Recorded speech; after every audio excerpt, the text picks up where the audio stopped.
ఇంకొక ఉదాహరణ, చంద్రబాబు గారి బావమడిది వియ్యంకుడు బాలకృష్ణ గన్ పట్టుకొని టపా టపా అని ఇద్దరిని కాల్చి పడేయలేదా అని అడుగుతా ఉన్నా. టపా టపా అని గన్ను పట్టుకొని కాల్చి పడేయలేదా అని అడుగుతా ఉన్నా. ఇదే పెద్ద మనిషి బాలకృష్ణ, చంద్రబాబు నాయుడు గారి వియ్యంకుడు, టపా టపా అని ఇద్దరిని లేపేయలేదని అడుగుతా ఉన్నా. ఎవరిదయ్యా గన్ కల్చర్ అని అడుగుతా ఉన్నా. ఆ తర్వాత సాక్షులు ఉండకూడదని చెప్పి ఆ ఇంట్లో ఉన్న వాచ్మెన్ను, అంటే వాళ్ళ ఇంట్లో ఉన్న వాచ్మెన్ను బండరాయితో మోది చంపారు. వాచ్మెన్ను కొద్ది రోజులకే, ఈ ఇన్సిడెంట్ జరిగిన కొద్ది రోజులకే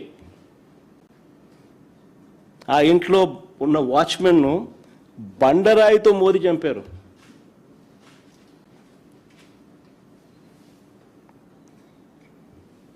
ఇంకొక ఇన్సిడెంట్, పాపం ఎన్టీఆర్ గారు అబ్బాయి హరికృష్ణ గారు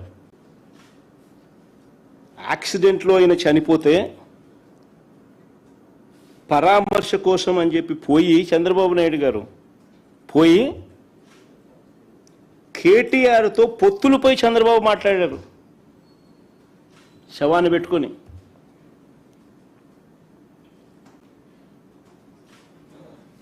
మరి ఎవరిదయ్యా శవరాజకీయాలని అడుగుతా ఉన్నా.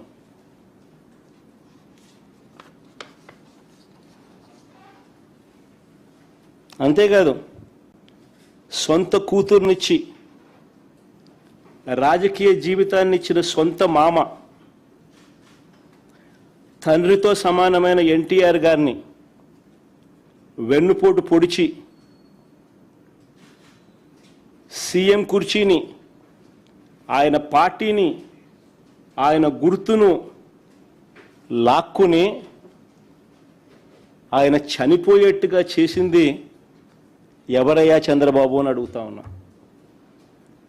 ఎవరివయ్యా కుట్ర రాజకీయాలు అని అడుగుతా ఉన్నా.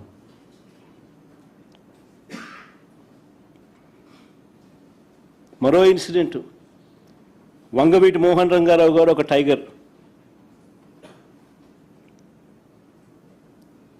ఆయన ఎలా చనిపోయారు?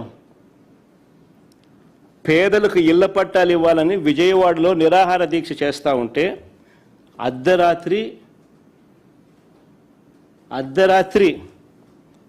చంద్రబాబు నాయుడు గారి గవర్నమెంట్, తెలుగుదేశం పార్టీ అధికారంలో ఉంది, అర్ధరాత్రి నరికి చంపారు. ఈ ఘటనలో వేళ్ళన్నీ కూడా చంద్రబాబు గారి వైపే చూపిస్తాయి. హరిరామ జోగయ్య గారు అప్పట్లో తెలుగుదేశం పార్టీ మంత్రి, చంద్రబాబు నాయుడు గారి సహచరుడు, అప్పట్లో తెలుగుదేశం పార్టీలో మంత్రి.